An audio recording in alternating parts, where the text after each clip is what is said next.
Gloire au Seigneur. Alors ce matin, j'ose croire que Dieu va véritablement faire du bien à quelqu'un. Dieu va visiter quelqu'un en ce dimanche matin. Alors en ce dimanche matin, j'étais en train de vraiment de lutter à l'idée de savoir dois-je m'inscrire dans une dynamique d'enseignant ou de prédicateur. Nous sommes sans ignorer que nous venons de voir une série d'enseignements tous les mardis dans le cadre du thème du mois, s'établir ou s'enraciner. Le mois de l'enracinement spirituel. Et nous avons aussi le thème de l'année. C'est l'année de ton établissement divin. Alors j'étais partagé entre enseigner et prêcher. Alors le Seigneur trouve la solution à tout. Et le Seigneur m'a emmené à prêcher un message de synthèse. Je vais prêcher un message de synthèse. Je m'explique. Je parlerai en ce dimanche matin de l'établissement divin, qui est le thème de l'année. Et en même temps, je parlerai de s'établir ou s'enraciner dans la foi. C'est comme je l'ai si très bien dit que ça va être un message de synthèse. Étant donné c'est le dernier dimanche du mois également.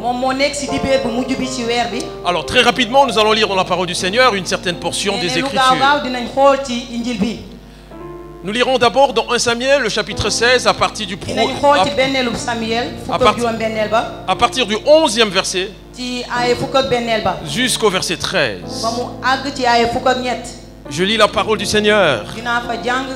Puis Samuel dit à Isaïe, sont cela tous tes fils? Et il répondit, il reste encore le plus jeune, mais il fait paître les brebis. Alors Samuel dit à Isaïe, envoie le chercher, car nous ne placerons pas avant qu'il ne soit venu ici. Isaïe l'envoya chercher. Or, il était blond, avec des beaux yeux, une belle figure. L'Éternel dit à Samuel, lève-toi, oins-le, car c'est lui. Le verset 13. Samuel prit la corne d'huile et l'oignit au milieu de ses frères. L'esprit de l'Éternel saisit David. À partir de ce moment et dans la suite, Samuel se leva et s'en alla à Rama. Nous allons lire encore un deuxième texte de Samuel, le chapitre 5, à partir du premier verset jusqu'au verset 5. De Samuel chapitre 5, nous lirons du premier verset jusqu'au verset 5. Toutes les tribus d'Israël vinrent auprès de David à Hébron et dire, voici nous sommes tes os et ta chair. Autrefois déjà, lorsque Saül était notre roi, c'était toi qui conduisais et qui ramenais Israël. L'Éternel t'a dit, tu paîtras mon peuple Israël et tu seras le chef d'Israël. Le verset 3. Ainsi tous les anciens d'Israël vinrent auprès du roi à Hébron. Et le roi David fit alliance avec eux à Hébron devant l'Éternel. Ils oignirent David pour roi sur Israël. Le verset 4. David était âgé de 30 ans lorsqu'il devint roi. David était âgé de 30 ans lorsqu'il devint roi, il régna 40 ans. À Hébron, il régna sur Juda 7 ans et 6 mois. Et à Jérusalem, il régna 33 ans sur tout Israël et Juda. Amen. Mes chers amis, Alors comme je l'ai dit tout au départ, c'est un message de synthèse. Vous le prendrez selon l'angle qui vous sera favorable. Alors sur David, beaucoup a été dit. Et plusieurs enseignements et sermons ont été donnés et continuent à être prêchés même de nos jours. Mais il reste encore beaucoup à dire. Aujourd'hui, quelquefois, dans les églises, quand on ouvre un chapitre portant sur David, quelquefois l'on se projette à se dire, mais je sais ce qu'il va dire. Parce que ce texte, je l'ai tant parcouru. Je l'ai même à cœur. Je connais les tenants et les aboutissants. Mais j'aimerais dire à quelqu'un ce dimanche matin de changer ton attitude et de te dire que la parole qui va être prêchée va transformer ta vie. Et de te dire que la parole qui va être prêchée va te bénir. La parole qui va être prêchée fera que tu ne sois plus la même personne. C'est pourquoi je dis, beaucoup reste à dire sur ce personnage. Pourquoi y a-t-il beaucoup qui reste à dire sur ce personnage? C'est à cause de ce qu'il a connu, mais aussi à cause de son parcours extraordinaire. C'est pourquoi il y a beaucoup à dire. Imaginons un seul instant. Un petit garçon du rien du tout. Et Dieu a transformé la vie. La première fois que le nom de David a été cité, ou la première fois que le nom de David apparaît dans la Bible, c'est dans 1 Samuel le chapitre 16. C'est là que le nom de David apparaît pour la première fois dans la parole de Dieu. Alors, quand nous lisons 1 Samuel chapitre 16, vous le lirez chez vous, nous l'avons déjà parcouru. 1 Samuel chapitre 16, à partir du verset 12 jusqu'au verset 13. Ça relate une séquence. Alors, on voit déjà que le roi Saül a fauté. Et Dieu résolut, ou Dieu décide de le mettre de côté. Dieu va décider de le mettre de côté. J'aimerais dire à quelqu'un, Saül était roi, mais il a fauté. Dieu décide de le mettre de côté.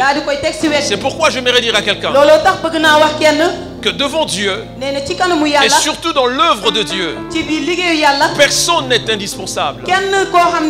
Personne n'est indispensable. Dieu peut mettre de côté une personne, quel que soit son talent, ses aptitudes, son potentiel, et s'orienter vers quelqu'un d'autre qui saura faire sa volonté. J'interpelle quelqu'un ce dimanche matin. Et cela fut le cas de Saül. Dieu le mit de côté. Dieu va donner une mission au prophète Samuel. Il lui dit, écoute, va dans la maison d'un certain nommé Isaïe, et dans sa maison j'ai choisi un roi. La mission à l'entendre était facile, mais dans cette mission il y avait une certaine complexité. Samuel, il prend sa corne d'huile en bon faiseur de roi. Il connaît la direction dans laquelle il va. Il arrive dans la maison d'Isaïe. Samuel savait que le roi était dans cette maison, mais il ne savait pas qui est-ce. Il arrive dans la maison et certainement il fut reçu par le père des enfants. À ce moment-là, nous nous rendons compte que Isaïe va faire passer en revue ses enfants.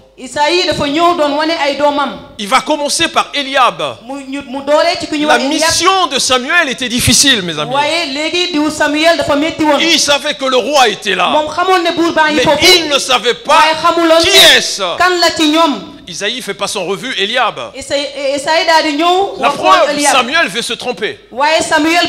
En voyant la stature d'Eliab, en voyant sa corpulence, en voyant sa carrure, certainement en voyant sa chevelure, certainement en voyant la beauté de son visage, il se dit en lui-même certainement que c'est lui. Et je puis imaginer que cet instant-là, au moment où sa main veut se déployer, peut-être pour oindre Eliab, et à ce moment sa main bloque. Dieu lui dit c'est pas lui.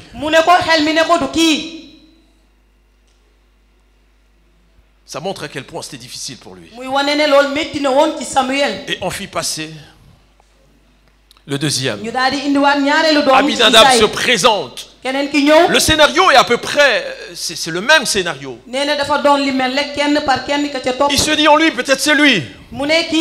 Et la main se prépare. Et arrivé à un moment, la main se bloque. Dieu lui dit que c'est pas lui. On fait passer également Shama. C'est le même scénario. C'est le même scénario. C'était une mission difficile. Alors à ce moment, Samuel a pu se dire, et pourtant c'est bien dans cette maison que Dieu m'a envoyé. Samuel pouvait se dire, mais ma mission s'apparente à un fiasco. Et pourtant c'est bien ici que Dieu m'a dit de venir. Et c'est pourquoi il se retourne vers Isaïe. Il lui dit, mais sont cela tous tes fils? Mais il le disait avec peine. Parce qu'il a dit, mais tout le monde est là. Est-ce un fiasco pour moi? Là il dit au père des enfants, sont cela tous tes fils? Mais écoutez mes amis, Isaïe qui dit non. Il y a un plus jeune. Il y a un plus jeune. Mais il paie les brebis. Alors dans son fort intérieur, Isaïe voulait dire à Samuel, je ne pense pas qu'il soit un cheval partant pour la royauté. Je ne pense pas qu'il soit un cheval partant pour ce pourquoi tu es venu. C'est pourquoi il dit, mais il le dit avec un ton méprisable. Il dit, mais il paie les brebis. C'est comme s'il disait que ce pourquoi moi je l'ai conçu, c'est pour qu'il garde mes brebis. Mes chers amis, ce texte il est très singulier. De par son sens. Alors Samuel va dire quelque chose d'extraordinaire. Il va dire, allez-y le chercher. Écoutez, les commentateurs disent que David ne partait jamais avant 6h30 et 6h pile. Il se levait soit entre 6h pile et 6h30 pour partir paître les brebis. Et les commentateurs disent qu'il ne descendait jamais avant 6h du soir. Alors ce jour-là, on envoya le chercher, c'était environ de 11h de la journée. Donc c'était de façon impromptue déjà pour David l'intéresser. Imaginons la scène. Quelqu'un qui vient en courant. David, viens. David qui dit, mais qu'y a-t-il? Mais je viens d'arriver là. Non, David, il y a un vieillard qui est venu à la maison. Mais le vieillard demande à ce que tu viennes. Imaginons la scène. De façon impromptue. Il dit, il faut que tu rentres, David. Il faut que tu rentres. Il y a un vieillard qui est venu à la maison et il te demande. Et la Bible déclare, dès qu'il arrive, l'Éternel dit à Samuel, c'est lui, lève-toi, oins-le. C'est lui, lève-toi, établis-le. C'est lui, lève-toi, consacre-le. La Bible dit, alors Samuel prit la corne d'huile et l'oignit au milieu de ses frères. Et depuis ce jour-là, l'Esprit de l'Éternel saisit David. Alors je puis dire à quelqu'un, l'homme peut se tromper, mais l'huile ne se trompe jamais. De la tête de qui elle doit être déposée. L'homme peut se tromper. Quand Samuel voyait Eliab, il avait un sentiment de se dire que c'est lui. Mais comme l'huile ne se trompe jamais, de la tête de qui elle doit être déposée. Et quand David s'est présenté, l'Éternel lui a dit c'est lui. Et lui il a été déversé sur sa tête. J'aimerais dire à quelqu'un, en cette année de ton établissement divin, l'huile ne se trompera pas pour t'élever. L'huile ne se trompera pas pour te consacrer. L'huile ne se trompera pas pour te faire distinguer. L'huile ne se trompera pas pour te faire progresser. L'huile ne se trompera pas pour te sélectionner. Non, tu allais me donner un amen vivant. Alors j'aimerais dire que dans cette séquence il y a 3 vérités. 3 vérités pour ton établissement divin que je vais réciter avant de continuer mon message.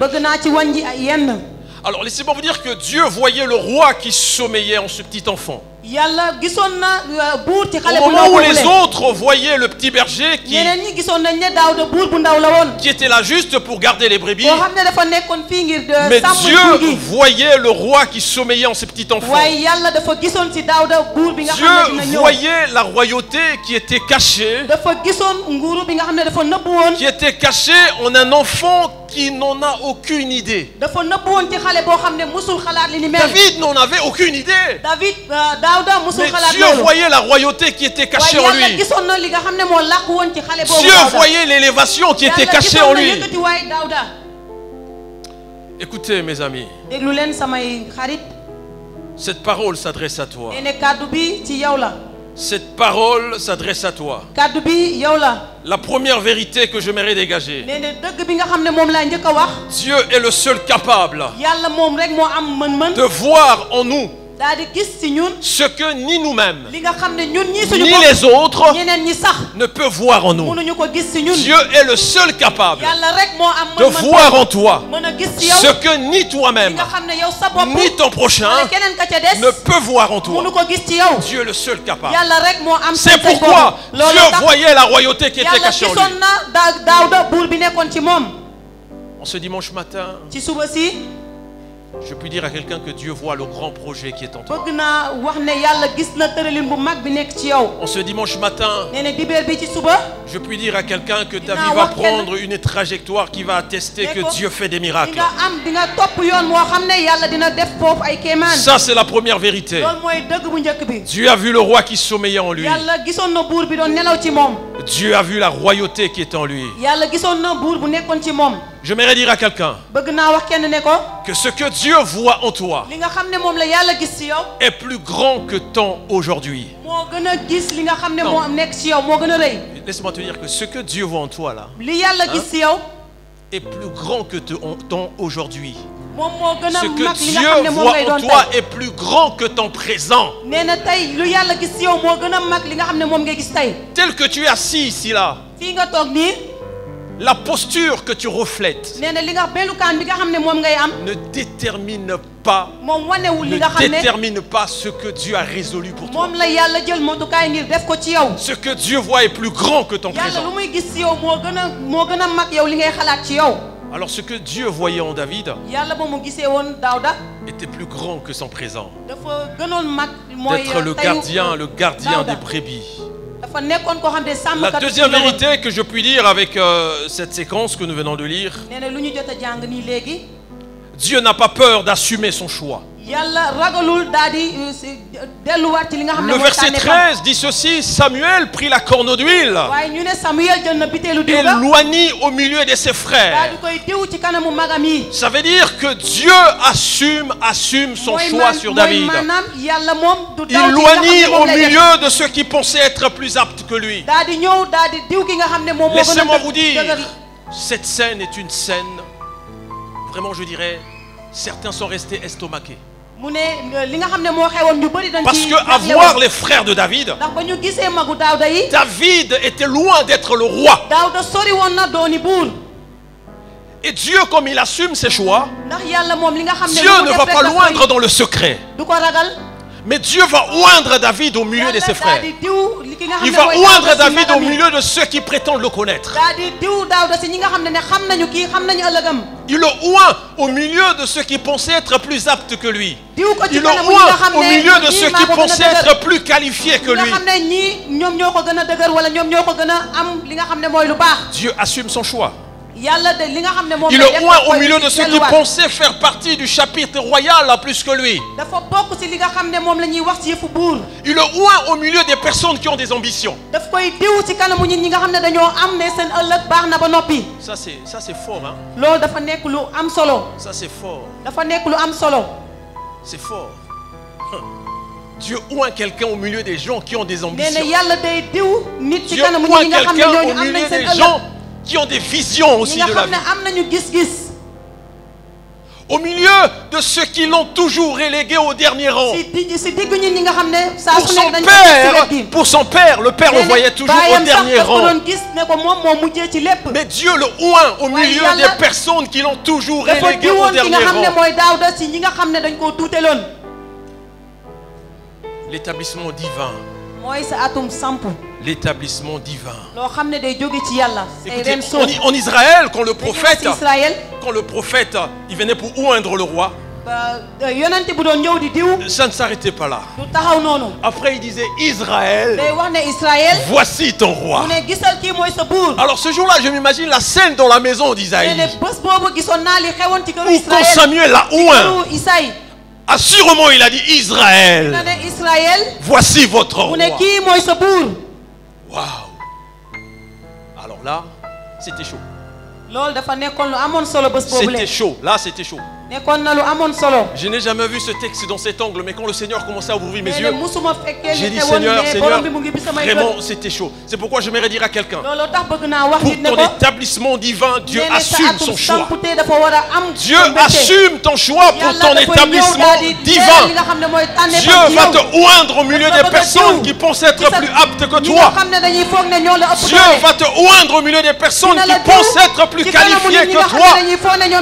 Dieu va te oindre au milieu des gens qui pensent avoir plus d'aptitude que toi. En cette année, Dieu assume le choix pour une femme. En cette année, Dieu assume le choix pour une femme. Il assume le choix pour un homme. Dieu va te oindre au milieu de tes frères. Il va te oindre au milieu de tes sœurs. Il va te oindre au milieu des gens qui diront: est-ce que quelque chose de bon peut-il sortir de lui? Mais je puis te dire que Dieu va te oindre.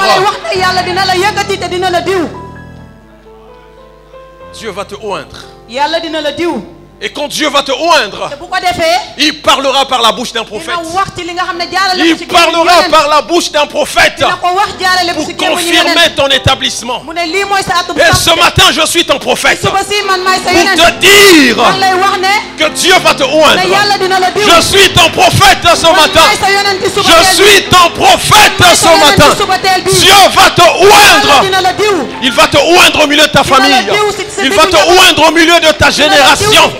Dieu va te oindre dans l'entreprise où tu as commencé. Là où on pense que tu ne vas pas gravir les échelons, Dieu va te oindre pour aller vers le sommet.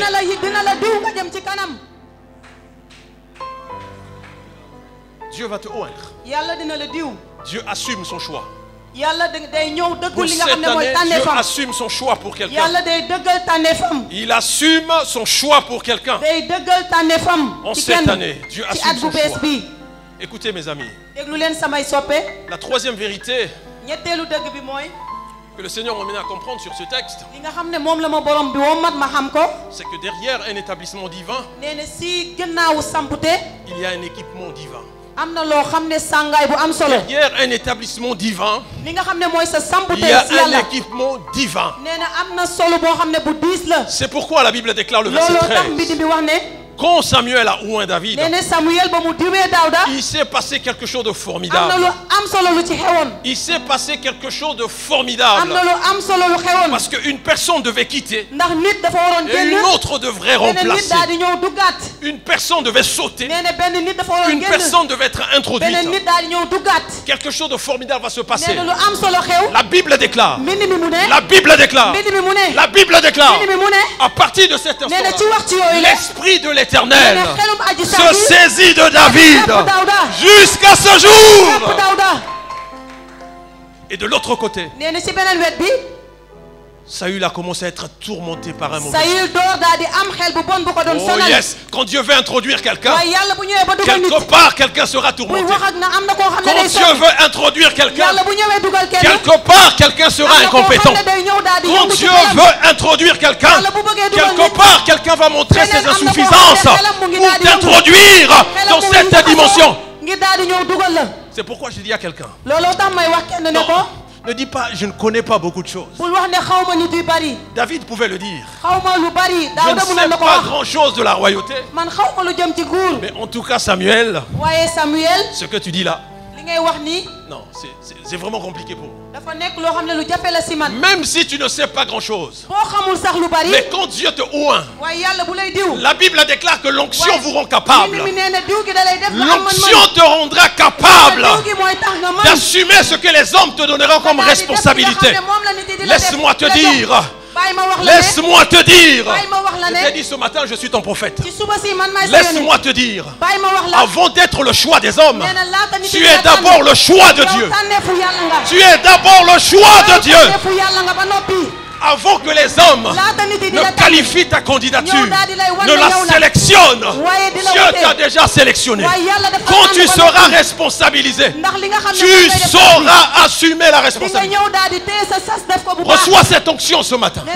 Je libère l'onction d'établissement. L'onction qui va t'élever. L'onction qui va t'élever. Reçois cette onction ce dimanche matin. Dans le nom de Jésus-Christ de Nazareth. Reçois cette onction. Les gens diront, mais nous avons fait le même cursus. Mais je le connais. Il n'était pas trop intelligent. Oui, ça c'est ce que toi tu dis. Mais Dieu voyait le champion qui cachait en lui. Dieu voyait le champion qui cachait en lui. C'est pourquoi ce matin, Dieu voit une grande championne. Une championne qui est cachée en toi. Et j'ordonne ce matin que le champion puisse sortir. Que le champion puisse s'exprimer. Que le champion vienne à la surface. Ce matin, je suis ton prophète.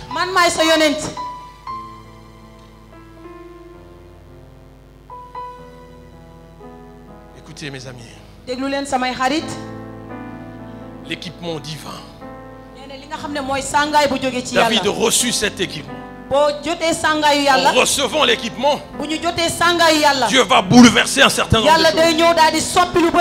Puisque je me suis saisi de toi, je vais me dessaisir de quelqu'un. Alléluia. Écoutez mes amis, nous ne sommes pas n'importe qui. Nous sommes le peuple de Dieu, la race élue de Dieu. Nous sommes une nation sainte, un sacerdoce royal. Quand Dieu se saisit de son peuple, pour positionner ce peuple, Dieu disqualifie un peuple de l'autre côté. C'est pour que toi tu rentres dans la gloire. C'est pour que sa gloire soit révélée. C'est pour que l'on témoigne de sa grandeur.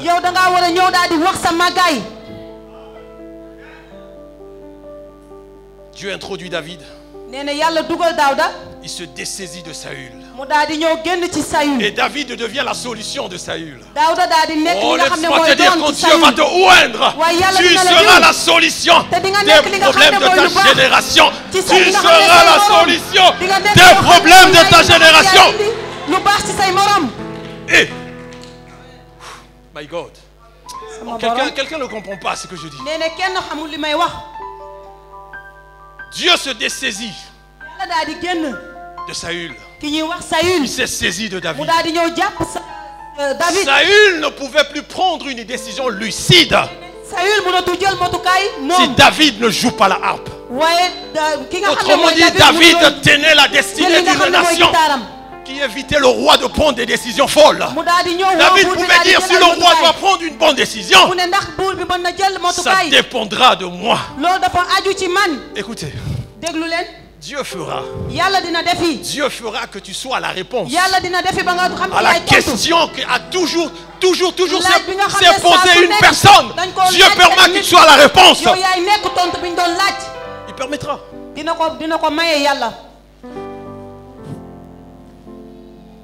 En cette année de l'établissement divin, c'est sûr que Dieu va permettre que toi, tu sois la réponse à une question qu'un homme, une femme s'est toujours posée. Et cette personne va dire, si un jour je rencontre quelqu'un qui répondra à cette question, je lui donnerai une maison, je lui donnerai une voiture, je lui donnerai un champ. C'est là où Dieu te positionne. C'est là où Dieu te positionne. Mais c'est comme cela que ça se passe. Tu résous l'équation. C'est comme David. Se sachant célibataire, fait une petite rétrospective de l'histoire. Se sachant célibataire, il arrive sur le champ de bataille. Il demande avant, mais qu'est-ce qu'on donnera à celui qui va vaincre le géant?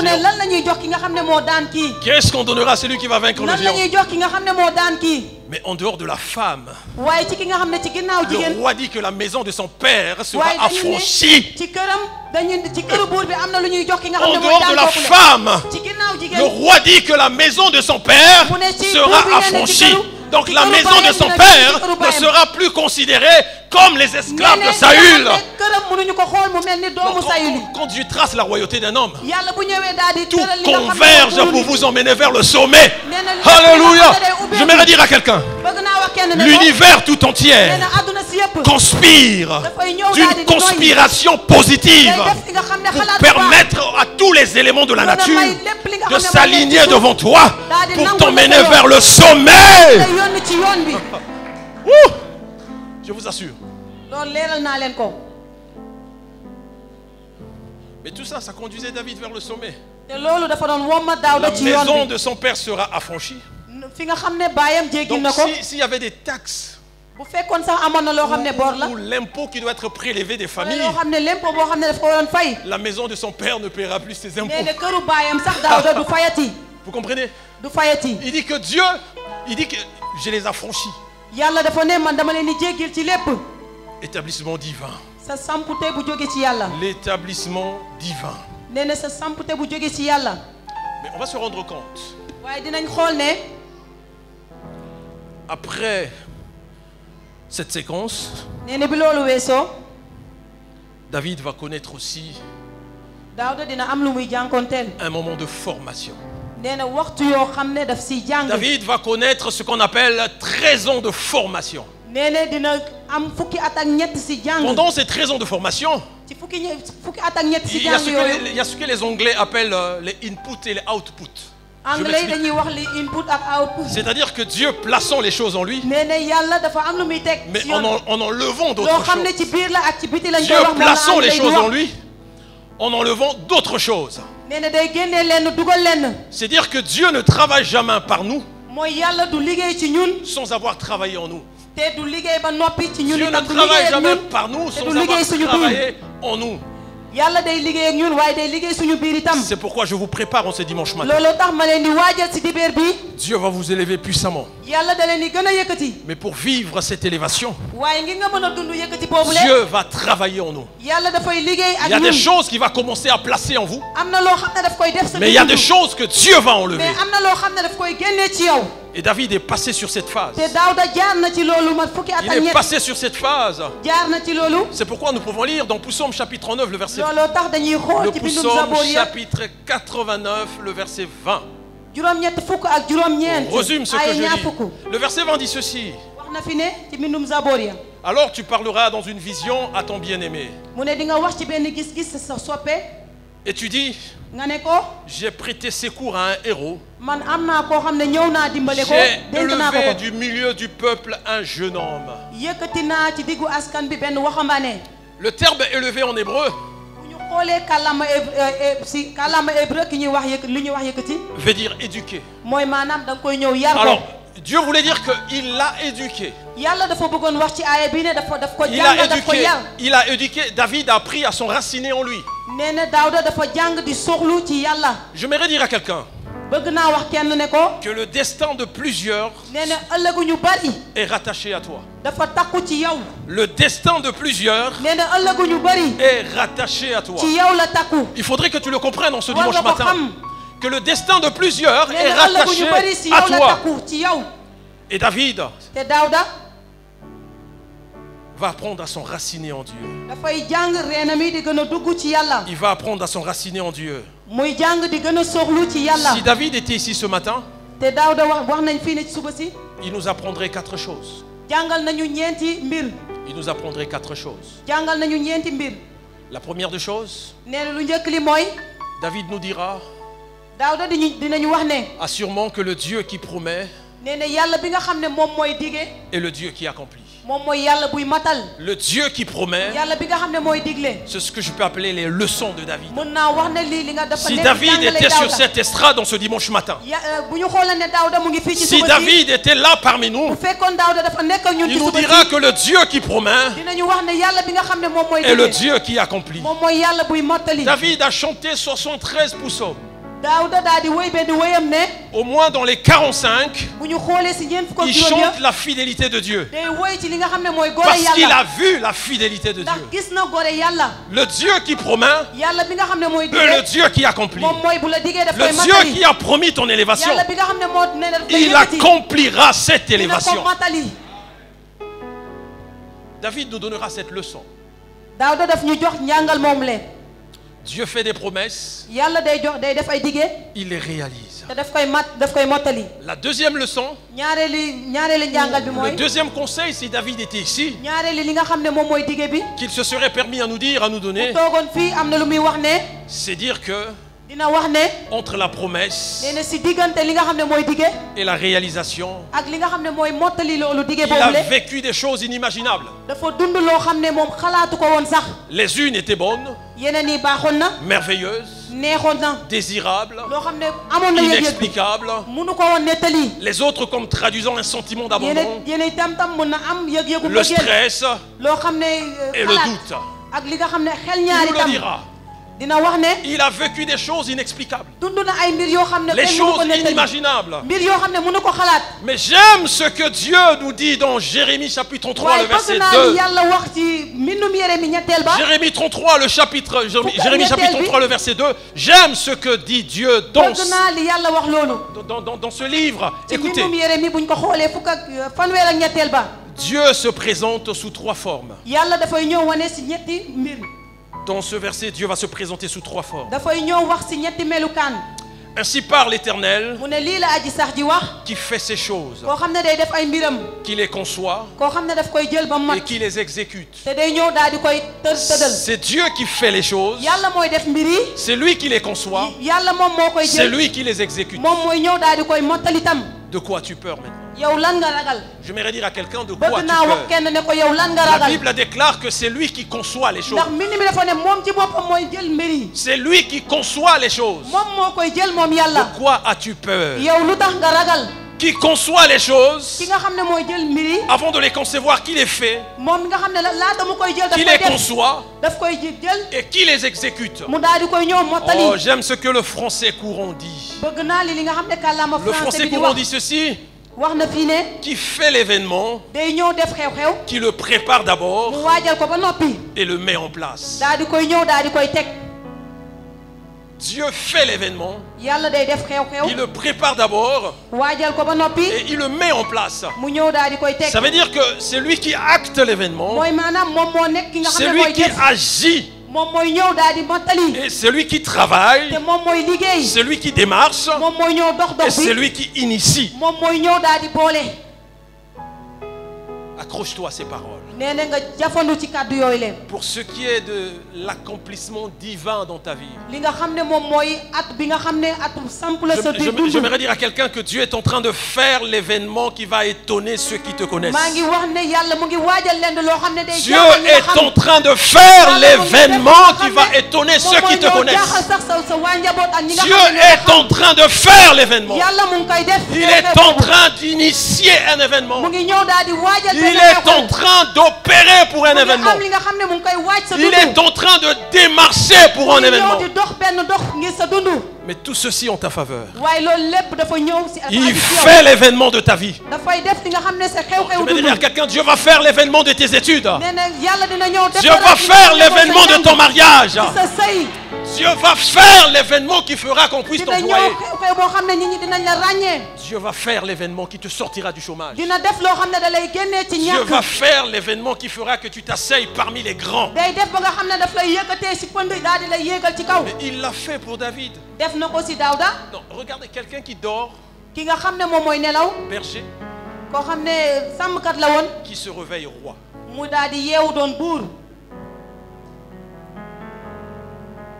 Ça, Macky Sall ne peut pas le faire. Il va te dire, bon, tu es un peul, tu élèves les moutons, mais je ne peux pas te mettre vice-président, mais je peux au moins te trouver un poste quelque part où tu ne seras même pas vu. Même le président du Gabon ne peut pas le faire. Aucune personne ne peut le faire. Allez prendre quelqu'un. Tu vas le nommer Premier ministre du Gabon. Il va dire, bon, à la limite, je vais t'aider avec ta famille. Bon, je vais te donner un poste, voilà. Mais David, de la brousse au palais royal. De la brousse au palais royal. Et ça, il n'y a que le Dieu qui fait l'événement qui peut le faire. Il n'y a que Dieu qui prépare l'événement. Il n'y a que Dieu qui place l'événement qui peut le faire. Écoutez. Quand Dieu place l'événement, c'est là où il fait disposer même vos ennemis les plus farouches de manière à vous être favorables. C'est pourquoi quand vous verrez la suite de l'histoire de David, tous les anciens vont venir vers lui. Même ceux de la maison de Saül qui le combattaient viendront vers lui pour le oindre, pour qu'il gouverne sur eux tous. Ça, il n'y a que le Dieu qui fait l'événement, qui le prépare d'abord et qui le place, qui peut le faire. Levons-nous, nous allons prier. Ce matin, tu vas prier. Tu vas prier. Tu vas prier ce matin en te basant sur les conseils de David, s'il était là. Mais en te basant aussi sur les vérités que je viens de dire. Tu vas te baser sur les vérités que je viens de dire, les 3 vérités. Dieu est le seul capable de voir en toi ce que ni toi-même ni les autres ne peuvent voir ni soupçonner. Derrière ton établissement divin, il y a un équipement divin. Derrière ton établissement divin, il y a un équipement divin. En ce dimanche matin, tu peux te baser sur ces vérités-là. La 3e vérité, Dieu n'a pas peur d'assumer son choix. Il assumera son choix pour toi. C'est pourquoi ce matin tu vas faire des déclarations pour toi. Tu vas faire des déclarations pour toi. Tu vas dire, Seigneur, ce que toi tu vois en moi, ni moi-même ne peux voir, ni les autres, que cela s'exprime. Que cela s'exprime. Tu vas dire, Seigneur, tu es celui qui assume. Assume ton choix pour élever une personne. Assume mon choix pour mon élévation. Il y a des gens qui te méprisent, mais Dieu va assumer le choix. Au milieu de ces personnes, Dieu va assumer son choix. Au milieu de ces personnes, tu vas te baser sur ces vérités-là pour demander au Seigneur de le faire en ce dimanche matin. Dieu va assumer son choix. Dieu va t'équiper. Il fera sortir en toi ce que ni toi-même ni les autres ne voient. Tu peux aussi te baser sur les 3 leçons de David en priant, en demandant à Dieu. Je sais que le Dieu qui accomplit, le Dieu qui promet, le Dieu qui promet, tu es le Dieu qui accomplit. Alors ce matin tu accompliras. Tu peux aussi te baser à savoir que entre la promesse et la réalisation, il y a des choses que Dieu va enlever en toi. Il y a des choses que Dieu va placer. Mais accepte qu'il enlève. Et accepte qu'il place. Tu vas prier maintenant. Élève ta voix et prie maintenant. Élève ta voix et prie. Prie maintenant. Prie maintenant. Ton Dieu assume son choix. Oui, ton Dieu assume son choix. L'Éternel assume son choix. La vie d'un homme